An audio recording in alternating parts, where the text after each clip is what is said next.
आज की इस वीडियो में लर्निंग एंड टीचिंग का जो प्रीवियस ईयर का क्वेश्चन पेपर है, जो एग्जाम जून 2024 में हुआ था, उस पर हम बात करेंगे, जानेंगे, समझेंगे, देखेंगे कि हम लास्ट ईयर के एग्जाम में इस सब्जेक्ट में कौन कौन से क्वेश्चन आए थे, ताकि आपका जो एग्जाम आने वाला है उसकी आप अच्छे से तैयारी कर सको। और इस वीडियो के डिस्क्रिप्शन में मैं लर्निंग एंड टीचिंग का जो मैंने चैनल बना रखा है अपने यूट्यूब पर, उसकी जो लिंक है मैं डाल दूंगा, ताकि आपको सारे वीडियोस मिल सकें और आप अपने एग्जाम की अच्छे से तैयारी कर सको। तो हम देखते हैं, जानते हैं कि लास्ट ईयर का जो एग्जाम हुआ था उसमें कौन कौन से क्वेश्चंस आए थे। तो देखिए, आप सबको पता है कि जो आपका एग्जाम होगा, थ्योरी एग्जाम 60 मार्क्स का होगा, ठीक है। 60 मार्क्स में जो छोटे क्वेश्चन है, जो शॉर्ट आंसर टाइप क्वेश्चन है, क्वेश्चन नंबर 1, इसमें टोटल 7 या 8 क्वेश्चन आते हैं, जिसमें से आपको 5 करने होते हैं। और 5 में से हर क्वेश्चन की जो वेटेज होती है 4 मार्क्स की होती है। टोटल कितने क्वेश्चन होते हैं? 5 क्वेश्चन। और फर्स्ट क्वेश्चन कितने मार्क्स का होता है? 20 मार्क्स का होता है। तो फर्स्ट क्वेश्चन कंपल्सरी होता है। तो टोटल 7 8 क्वेश्चन आएंगे, इनमें से आपको जो इजी लगे, जो आप कर सको, सिर्फ वही क्वेश्चन आपको करना, ठीक है। तो क्वेश्चन नंबर 1 कंपलसरी होता है। तो लास्ट ईयर जो एग्जाम हुआ था, तो क्वेश्चन नंबर 1 में कौन कौन से क्वेश्चन आए थे उस पर हम बात कर लेते हैं। Mention the educational implications of trial and error theory of learning, कि यहाँ पर जो ट्रायल एंड एरर थ्योरी है लर्निंग की, उसकी यहाँ पर एजुकेशनल इम्प्लीकेशंस आपको बतानी है, पूरी थ्योरी नहीं बतानी। जब आप वीडियो को देखेंगे तो लास्ट में मैंने एजुकेशनल इम्प्लीकेशन डाले हैं, तो वहां से आपको सिर्फ यही बताना है कि जो ये थ्योरी है, एजुकेशन में इसका क्या काम है, एजुकेशन में इसकी क्या इंपॉर्टेंस है, सिर्फ आपको यही चीज बतानी है, ठीक है। फिर अगर हम बी की बात करें, differentiate between learning as construction of knowledge and learning as transmission and reception of knowledge, की ज्ञान के निर्माण के रूप में सीखने और ज्ञान के प्रसारण और ग्रहण के रूप में सीखने के बीच में क्या अंतर है, इसके बारे में आपको बताना है।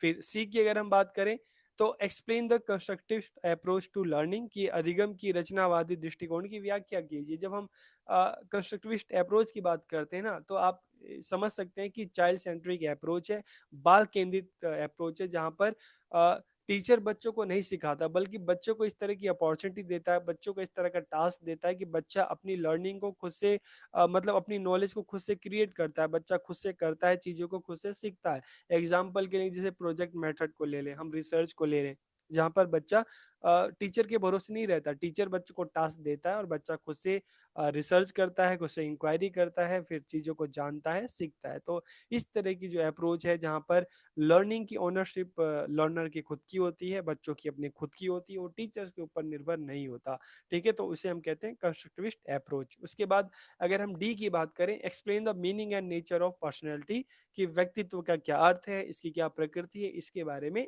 बताना है। फिर अगर ई की बात करें, define intelligence and it's nature, की बुद्धि और इसकी प्रकृति के बारे में बताना है।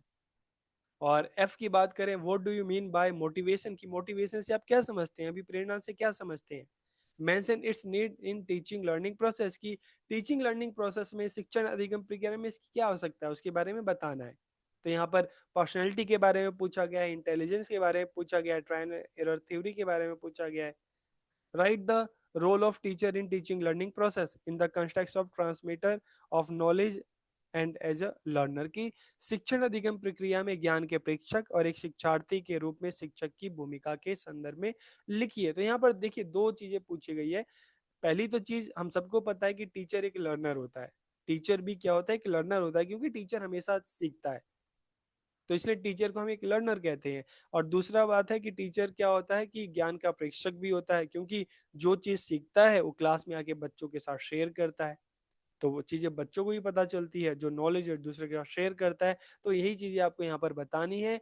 और फिर अगर एच की बात करें, write the role of heredity and environment in influencing intelligence, की बुद्धि को प्रभावित करने में आनुवंशिकता और पर्यावरण की भूमिका का उल्लेख कीजिए। तो यहाँ पर देखिए, बेसिक आपको अंडरस्टैंडिंग होनी चाहिए। हेरिडिटी का मतलब क्या है, कि हमारे अंदर की वो गुण, वो क्वालिटी जो हम अपने बाय बर्थ हमें हमारे पेरेंट्स से मिले, हमारे ग्रैंड पेरेंट्स से मिले। और एनवायरनमेंट का मतलब है जो चीजें हमने इस दुनिया में आकर अपने घर से, अपने सोसाइटी से, अपने स्कूल से जो चीजें सीखी हैं, इनके बीच ही हमारा सोशलाइजेशन हुआ है। तो इन दोनों का ही हमारी पर्सनैलिटी पे, हमारे इंटेलिजेंस पे प्रभाव पड़ता है। तो आपको इसके बारे में बताना है, ठीक है। तो देखिए, इस चीज का आपको ध्यान रखना कि जब क्वेश्चन नंबर 1 की बात करते हैं ना, फोर फोर मार्क्स के क्वेश्चन है आएंगे, आपको 5 क्वेश्चन करने होंगे, तो टाइम का आपको ध्यान में रखना है। आपको क्वेश्चन नंबर 1 आपको मैक्सिमम आपको 1 आवर में कंप्लीट करना है, तो इस चीज का आपको ध्यान रखना है कि उस हिसाब से आपको जो 5 क्वेश्चन करने हैं, तो आपको अपना टाइम बिल्कुल मैनेज करके चलना होगा कि आपको एक एक क्वेश्चन के लिए कितने मिनट देने हैं, 12 मिनट्स देने हैं। और कितने पेज लिखेंगे, तो आपको जो ये लिखना है आपको मैक्सिमम 2 पेजेस, उससे ज्यादा आपको नहीं लिखना, क्योंकि अगर आप एक ही क्वेश्चन पे अगर आप ज्यादा टाइम लगा दोगे तो दूसरे क्वेश्चन के लिए टाइम कम होगा, और हमेशा पहले पेपर में क्या होता है कि हमारा पेपर छूट जाता है। तो आपको इस चीज का ध्यान रखना है, टाइम मैनेजमेंट का आपको ध्यान रखना है, ठीक है। आगे के क्वेश्चन पे हम बढ़ते हैं। अब लॉन्ग आंसर टाइप क्वेश्चन की बात करें, तो जो 10 मार्क्स का है, तो यहाँ पर क्या पूछा गया है, what is the difference between online learning and open and distance learning, की mention the need and importance of open and distance learning, की ऑनलाइन लर्निंग और ओपन एंड डिस्टेंस लर्निंग में क्या अंतर, इसके बारे में आपको बताना है। ओपन एंड डिस्टेंस लर्निंग की आवश्यकता या महत्व का उल्लेख कीजिए, ठीक है। उसके बाद explain the concept and importance of models of teaching, what is the best model of teaching. तो यहाँ पर जो टीचिंग मॉडल्स है उसके बारे में, उसके कंसेप्ट और इम्पोर्टेंस के बारे में बताना है, और आपके हिसाब से टीचिंग का बेस्ट मॉडल कौन सा है, तो उसके बारे में आपको बताना है।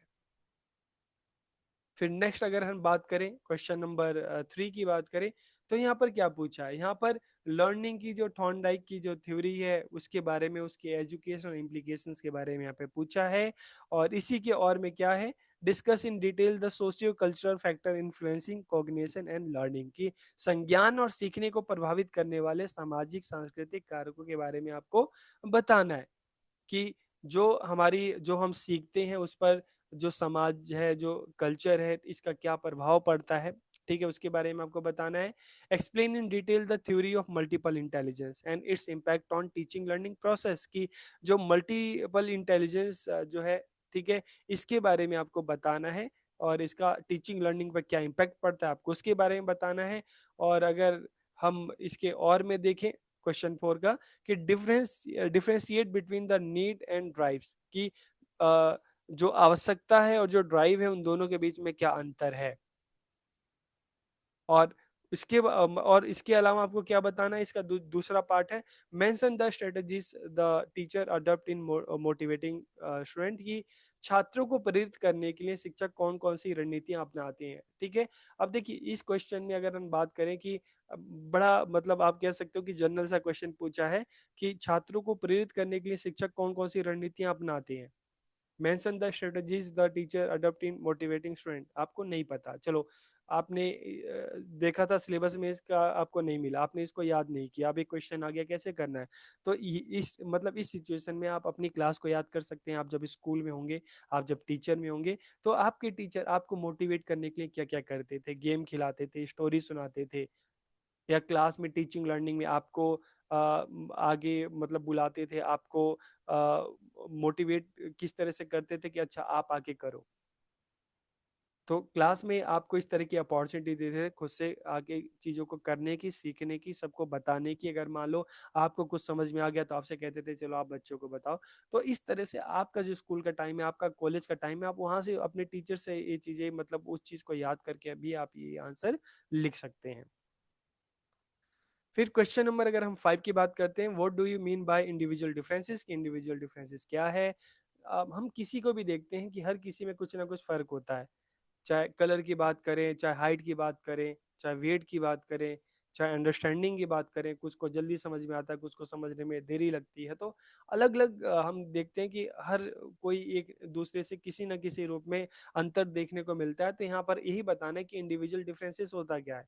Discuss in detail the role of teacher catering to individual differences through educational programme, कि व्यक्तिगत भिन्नताओं से आप क्या समझते हैं, ठीक है।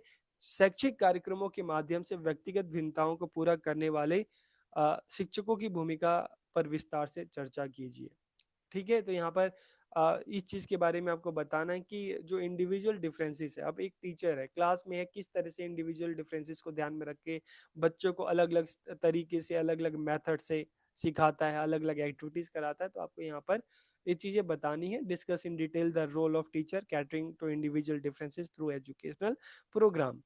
और इसी के और में क्वेश्चन क्या दे रखा है, describe in detail the type come trait approach theory और पर्सनैलिटी। यहाँ पर पर्सनैलिटी की टाइप कम ट्रेट अप्रोच थ्योरी के बारे में बात की गई है। तो इस तरह से आपका जो 2024 का एक क्वेश्चन था, और मतलब ये क्वेश्चन पेपर है और इसमें ये क्वेश्चन आए हैं। तो इसी को ध्यान में रखकर आप जो आपका एग्जाम आने वाला एग्जाम है आप उसकी तैयारी कर सकते हैं। और जो इस चैनल की जो जितनी भी वीडियोस हैं उनकी लिंक जो है डिस्क्रिप्शन में आपको मिल जाएगी, वहाँ पर आपको सारे वीडियोस मिल जाएंगे।